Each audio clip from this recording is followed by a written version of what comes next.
नमस्कार साथियों। तो हम आपके बीएड फर्स्ट ईयर के लॉन्ग क्वेश्चंस के बारे में डिस्कस कर रहे थे, जिसमें भी हमने पेपर उठाया था PE3, okay, learning and teaching.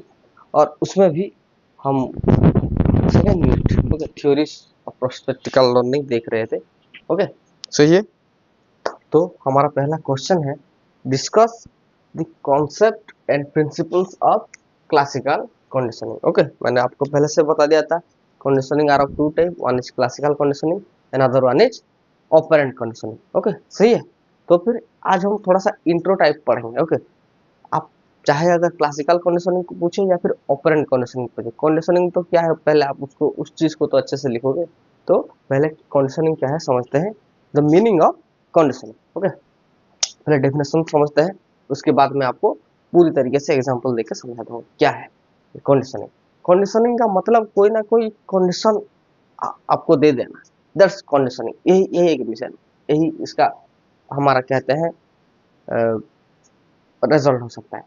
Conditioning means modification of natural response. Okay, जो नेचुरल रेस्पॉन्स है, ओके, उसके मॉडिफिकेशन को ही कंडीशनिंग कहते हैं।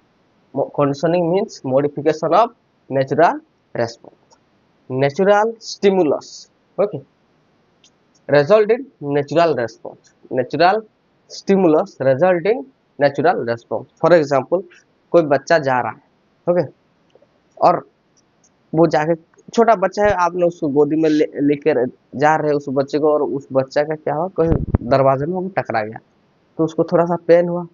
आप वो उसको उतना ज्यादा पेन भी नहीं हुआ, अगर पेन हुआ तो वो तो रोएगा, एक नेचुरल स्टिमुलस है, वहां उसको चोट लगी, वो रोआ, उसने रोया, that's the natural stimulus gives the natural response, but when natural stimulus is substituted by artificial stimulus, okay, जब हम नेचुरल स्टिमुलस को आर्टिफिशियल स्टिमुलस से चेंज कर देते हैं, it also result in natural response. उस बच्चे को ले जाओ, और ऐसे ही होता है ना, एक रील में ऐसा होता है, वो जाता है ऐसे ही दरवाजे पे मार देता है, ओके, बच्चे का सर नहीं लगता, लेकिन वो अपने हाथ से मार देता है, थोड़ा सा साउंड क्रिएट हो जाता है, और बच्चे को बोलता है अरे बेबी बोल देता है, तो फिर वो बच्चा फिर से रोने लगता है। इसका मतलब क्या, जो नेचुरल स्टिमुलस था दरवाजे पे टकराना, second time he doesn't give that natural stimulus, he gave the artificial stimulus by slapping on the wall or on the door.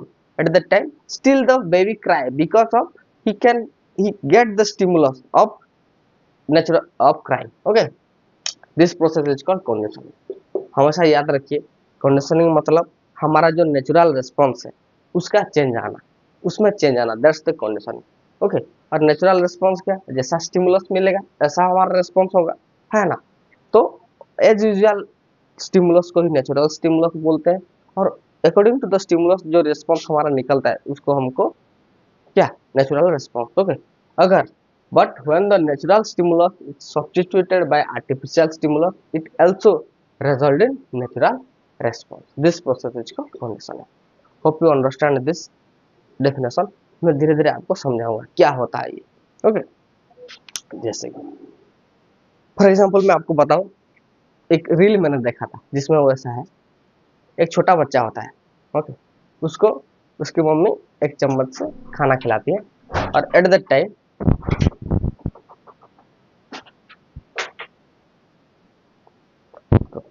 समझते चीजों को, कंडीशनिंग में आपको बता रहा था। ओके, क्या होता है, एक छोटा बच्चा होता है, उस छोटे बच्चे को उसकी माँ खाना खिलाती है, तो वो एक छोटा सा चम्मच से लेकर उस बच्चे को खाना खिलाती थी, तो बच्चा खाता नहीं था। ओके, बच्चा खाता नहीं था, ये एक नेचुरल स्टिमुलस, उसकी माँ ने उसको बच्चे को खाना खिलाया, वो बच्चा नहीं कर रहा था, है ना, खाना खाना चाहिए था उसको, नहीं खाया उसने। तो उसकी माँ ने क्या तरकीब निकाली, एक छोटा सा एक डॉमी बेबी बॉय, मतलब एक खिलौना टाइप का, उसको भी एक बार खाना खिलाने की कोशिश की।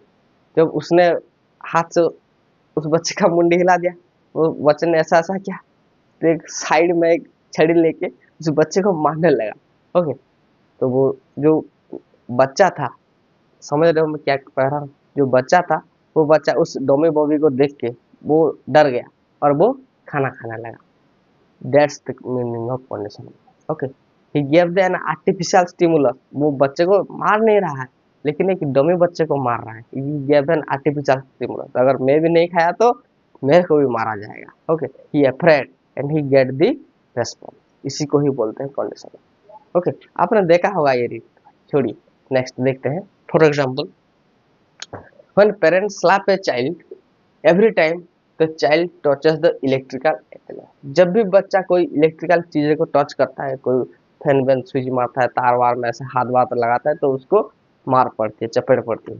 Okay, so he get condition, वो उसके लिए कंडीशन हो गया है, he afraid of all electrical appliance. Okay, वो धीरे धीरे डरता है, अगर मैं इस चीज को छुआ तो मेरे को मार पड़ेगी। ओके, जैसे कि फॉर एग्जाम्पल हमारे गांव में एक कहते हैं ना, जो पूजा पाठ जहाँ कहा जाता है, वहाँ पे छत थी।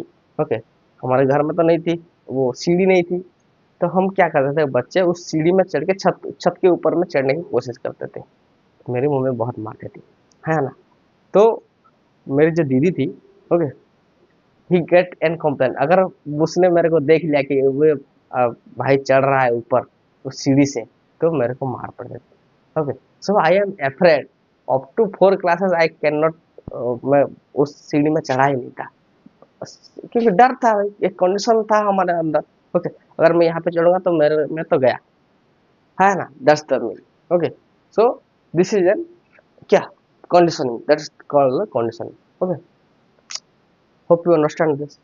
अब एग्जैक्ट उसका एग्जांपल देखते हैं, आर्टिफिशियल स्टिमुलस और नेचुरल स्टिमुलस के चेंजेस में। देखिए, कोई कोई टीचर होता है जो बच्चे के कॉपी में क्या करते हैं, for a good sign, excellent, है ना, या फिर लिख देते हैं, तो बच्चा अंदर से बहुत खुश होता है कि मेरे साथ लिखे हैं आज, बहुत अच्छा है, मैं अच्छा पढ़ रहा हूँ और अच्छा पढ़ूंगा, बेहतर करूंगा, ये सारी चीजें। Okay, so one day a student come to a teacher and the teacher say excellent and he gave excellent बोल के वहां पे उन्होंने ए लिख दिया, है ना, क्या लिख दिया, ए का साइन दे दिया, तो बच्चा खुश हुआ। दूसरी बार वो बच्चा को उसने सर ने उसको एक्सीलेंट नहीं कहा, है ना, उसने उन्होंने वो नेचुरल स्टिमुलस एक्सीलेंट का नहीं बताया था, लेकिन जब उस बच्चे ने अपने कॉपी पे ए प्लस देख लिया, ए ग्रेड देख लिया, तो ही गेट एल्सो प्लीज, मतलब क्या, जो एक्सीलेंट वर्ड टीचर ने कहा था वो एक नेचुरल स्टिमुलस था, जिसका नेचुरल रिस्पॉन्स था, बच्चा खुश होता, बहुत अंदर से खुश होता। लेकिन उसी को एक आर्टिफिशियल स्टिमुलस ए तो उन्होंने कन्वर्ट कर लिया, जिसमें कि टीचर कुछ बोल नहीं रहा, लेकिन सिर्फ ए लिख दिया, बच्चा समझ गया कि इसका मतलब एक्सेलेंट है और वो खुश हो रहा है। That's the meaning of conditioning. देखिए, when a teacher appreciate good handwriting of a student, he say excellent, उस बच्चे का हैंडराइटिंग को अप्रिशिएट करने के लिए उन्होंने एक्सेलेंट लिखा, एंड राइट ए, और उन्होंने ए लिखा उसमें on his notebook. Excellent here is the natural stimulus, ये एग्जांपल आप नोट करिए अच्छे से। इसमें क्या है, इस यहाँ पे एक्सीलेंट जो टीचर ने कहा वो एक नेचुरल स्टिमुलस है, but next time when the child see only A, दूसरे वक्त में टीचर ने एक्सीलेंट नहीं बताया लेकिन सिर्फ ए लिख दिया, is written on the notebook and does not hear the remark, उसने एक्सीलेंट सुना भी नहीं लेकिन ए लिखा है, उसने देखा, ही स्टिल फील, वो तब भी खुश है। क्यों, क्यों, A is the artificial stimulus substituted by natural stimulus, that is excellent। जो excellent उन्होंने बोला था उसी वो नेचुरल स्टिमुलस था, टीचर ने बोला है, लेकिन अभी जो ए लिखा है वो आर्टिफिशियल स्टिमुलस है, उससे भी बच्चा खुश हो रहा है। Okay, that's the conditioning. Natural stimulus के जगह अगर हम आर्टिफिशियल स्टिमुलस बदल दें और फिर भी वही नेचुरल रिस्पॉन्स है, जब टीचर ने एक्सीलेंट कहा तब भी बच्चा खुश था, जब उन्होंने एक्सीलेंट नहीं कहा लेकिन ये लिखा अपने कॉपी पे, उस बच्चे की कॉपी, तो बच्चा खुश हुआ। Okay, that's the response, that's the response generate. हम पेवलोव की थ्योरी में इसको अच्छे से समझेंगे, पहले इतना अच्छे से लिख लो फिर हम आगे बात करते हैं।